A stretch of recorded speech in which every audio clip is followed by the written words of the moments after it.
The new range of multi-sleeve adapters that have been offered by Harnessflex are really exciting for us. Typically in the past, you could only use solid conduit with hinge fittings.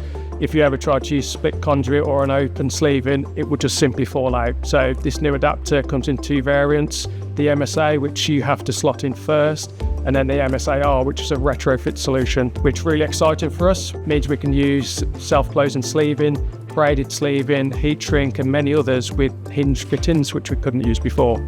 It benefits us massively because it allows us to go back to the customer with other suggestions of current to use with hinge fitting, giving you that reliability and that strength in connection. Typically when we get harness come through the door, a customer may have used certain types of bundle protection but would have to use tape. We all know how tape ends up after a bit of time on a dusty wet vehicle, it will start peeling apart. So with the new MSA adapters, that will enable us to give a really strong mechanical connection to hinge fittings and just give that repeatability. You know that it's not going to break down.